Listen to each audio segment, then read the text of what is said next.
할렐루야, 좋은 아침입니다. 오늘도 말씀으로 하루를 시작합니다. 슬기로운 아침 시간 미가서 7장 말씀입니다. 여러분, 그리스도인들은요, 세상에서 희망을 찾을 수 없을 때에도, 또한 어느 곳에서도 희망의 빛을 볼 수 없을 때에도 하나님을 통하여서 쇠임없고 희망을 찾는 존재들입니다.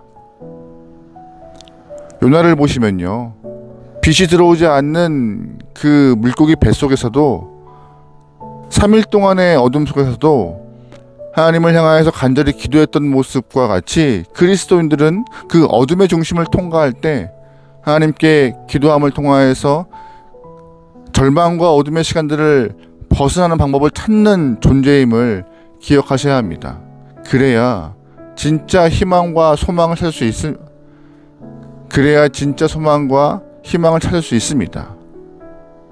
오늘 본문에서 선지자 미가는 희망이 없는 세상에서 하나님을 향하여 노래 부르며 고개를 들고 기도할 때 새로운 소망을 찾을 수 있음을 말하고 있습니다. 먼저 1절 말씀입니다. 아, 절망이다. 나는 가지만 앙상하게 남은 과일나무와 같다. 이 나무의 열매도 하나 남지 않고 이 포도나무에 포도 한 송이도 달려있지 않으니 아무도 나에게 와서 허기진 배를 채우지 못하는구나. 포도알이 하나도 없고 내가 그렇게 좋아하는 무화과 열매가 하나도 남지 않고 다 없어졌구나. 아멘. 무슨 뜻이에요? 종합적으로 말하면 좋은 시절 다 갔다는 말씀입니다. 이스라엘 영혼들에게 포도나무와 무화과나무는 풍요와 축복의 상징인데, 이 포도나무와 무화과가 풍성한 시절은 지나간 과거의 영광일 뿐, 포도와 무화과나무의 열매가 하나도 없음을 선지자 미가는 말하고 있어요. 같은 의미로 볼 때 과거 다윗과 솔로몬 시절 그 찬란했던 영광은 다 사라져버렸음을 말하고 있는 것일 수도 있습니다. 통일 이스라엘에서 북이스라엘과 남자로 갈라졌고, 북이스라엘은 아수르에 의하여서 멸망당했습니다. 남유다도 하나님을 떠나 우상을 숭배하는 이 암담한 시절에 포도나무와 무화과나무의 아름다운 열매는 더 이상 찾아볼 수 없을 만큼 희망이 없는 시대라고 미가가 말하고 있는 것이죠. 2절 말씀이에요. 이 땅에 신실한 사람은 하나도 남지 않았다. 정직한 사람이라고는 볼래야 볼 수도 없다. 남아있는 사람이라고는 다만 사람을 죽이려고 숨어서 기다리는 자들, 이웃을 올가미에 걸어서 잡으려고 하는 자들 뿐이다. 아멘. 사람이 없대요. 신실한 사람이 하나도 없대요. 보이는 사람이라고는 이웃을 해하려고 숨어있는 사람들이 전부인 것입니다. 그만큼 환경과 상황이 무척 좋지 않아요. 내가 먼저 치지 않으면 내가 당할 수밖에 없는 세상, 또한 내가 짓밟고 일어서지 않으면 언젠가는 먼저 짓밟힐 수밖에 없는 세상에서 미가가 살고 있음을 말하고 있죠. 현실의 암담함입니다. 이것은 미가 시대뿐만 아니라 오늘 우리가 살고 있는 시대에서도 일어난 일입니다. 지금 우리의 시대는 약육강식의 시대입니다. 정정당당하게 경쟁에서 이긴 사람이 진 사람의 손을 잡아 일으켜 세워주고, 진 사람은 결과에 승복하고, 또한 승자에게 박수를 쳐서 아름답게 인정하는 모습들을 찾아볼 수가 없어요. 다시는 일어서지 못하게 짓밟아 버려야 한다는 것이 지금 생각에 깔려있는 것 같습니다. 그물을 치고 상대방을 제압하려는 악한 영혼들이 주변에 많이 있는 것이 지금 우리의 환경과 다를 바가 없는 것 같아요. 게다가 미가는요, 당시 남유다의 리더와 권세자가 결탁했다고 말해요. 3절 말씀이에요. 악한 일을 하는 데는 이력이란 사람들이다. 모두가 탐스러운 관리, 돈에 매수된 재판관, 사리사욕을 채우려는 권력자들 뿐이다. 모두들 서로 공모한다. 아멘. 탐욕스러운 관리와 돈에 매수된 재판관, 사리사욕에 가득한 권력자들이 한마음이 되었대요.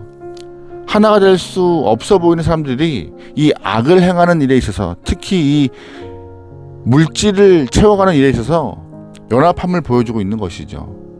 이것은 예수님 때 바리새인과 헤롯 땅이 하나가 되어서 예수님을 고발했던 모습을 연상시키기도 하고, 또 예수님이 죽는 날 헤롯과 빌라도가 친구되었던 것처럼 그들은 자신의 이익을 위하여서 명분을 만들고 하나가 되는 모습을 보여줍니다. 그뿐이에요? 아닙니다. 또 이웃과 친구, 가족까지도 믿을 수가 없는 세상이 됩니다. 각박하죠. 5절 말씀입니다. 너희의 이웃을 믿지 말아라. 친구도 신뢰하지 말아라. 품에 안겨서 잠드는 아내에게도 말을 다 털어놓지 말아라.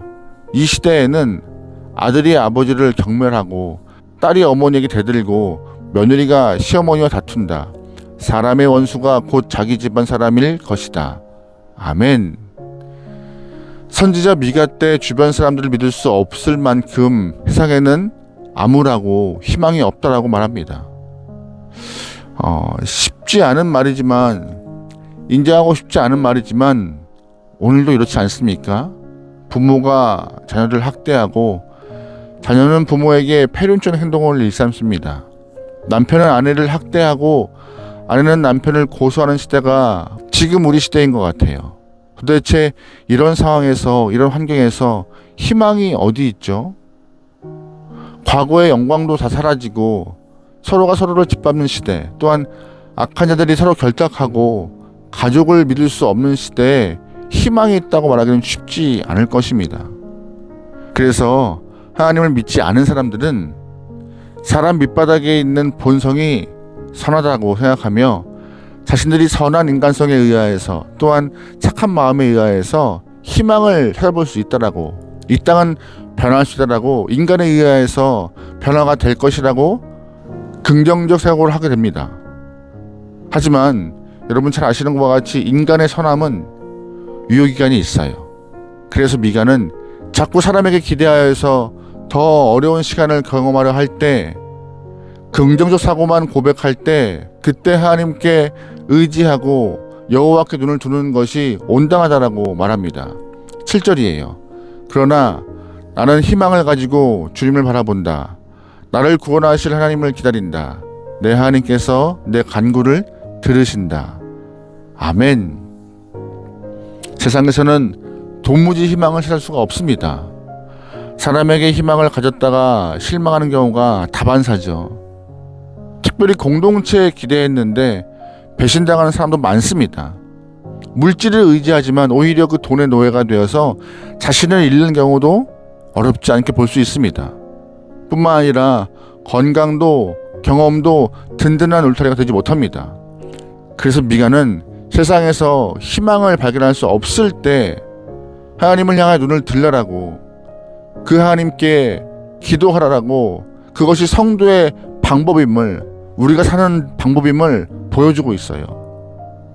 여러분, 세상에서 희망을 찾아볼 수 없을 때 우리는 눈을 들어 주를 바라봐야 합니다. 왜요? 새로운 희망은 하나님으로부터 얻을 수 있기 때문이죠. 세상은 망해도 세상을 창조하신 하나님은 영원하십니다.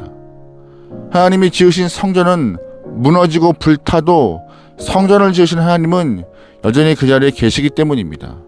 내가 삶에서 무너져도 나를 창조하신 하나님은 그 자리에 계십니다. 그러므로 우리는 세상에서 희망을 찾을 수 없을 때 하나님께 나가는 것이 정답이에요. 그래야 빛을 볼 수 있고, 그래야 희망을 얻을 수 있습니다.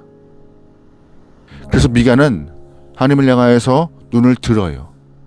하나님께서 그에게 방향까지 제시해 주십니다. 11절이에요.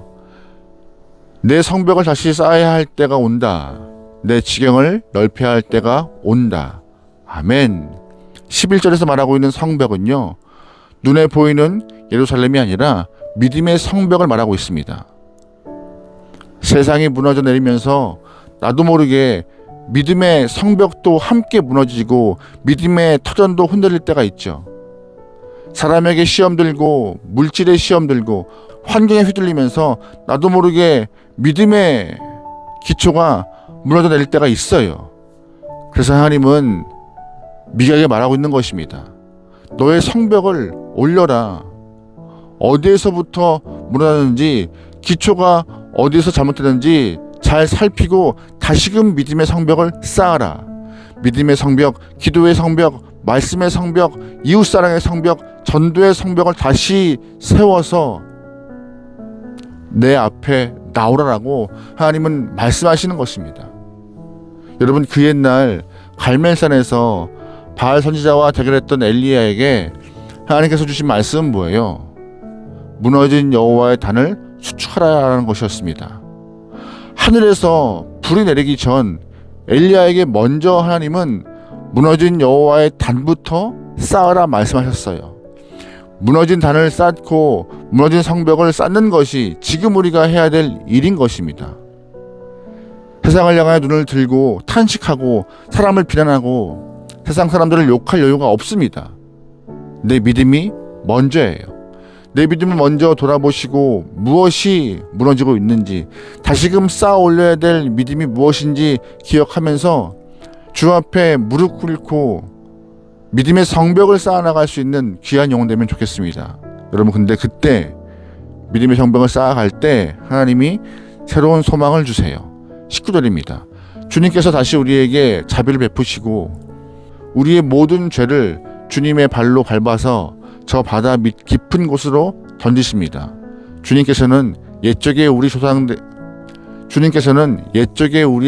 맹세하신 대로 야곱에게 성실하게 베푸시며 아브라함에게 인애를 더하여 주십니다. 아멘. 믿음의 성벽을 쌓아 올린 백성들을 하나님께서 불쌍히 보신다는 말씀이에요.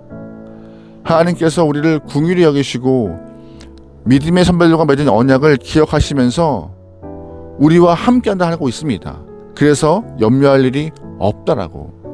여러분, 그러기에 믿음의 성벽을 잘 쌓아가서 주의 긍휼하심을 덧입는 주의 백성에게 소망합니다.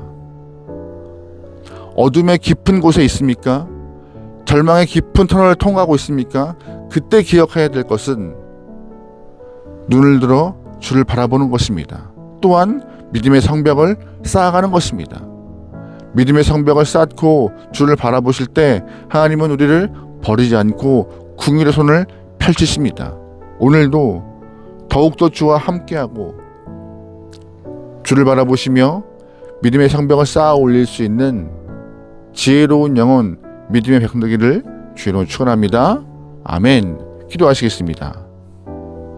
사랑하는 하나님, 이 어두운 세상에서 모든 것이 무너지고 의지할 거 하나 없을 때 주를 바라보고 주님께 손을 뻗어 기도할 수 있는 믿음의 성벽을 쌓아갈 수 있는 믿음의 영혼 되게 인도하여 주십소서.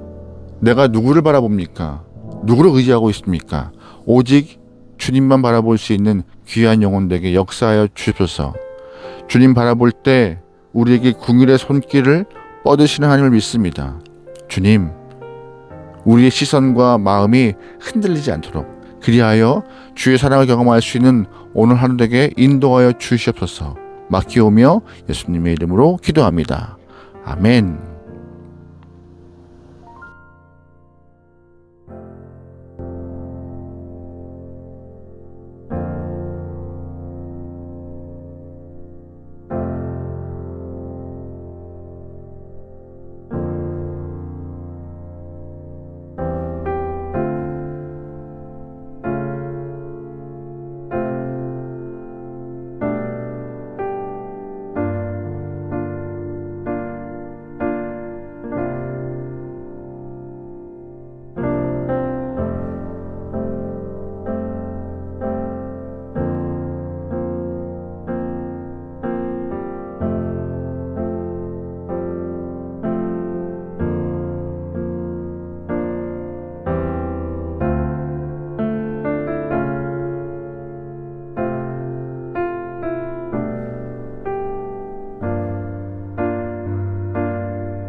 아멘.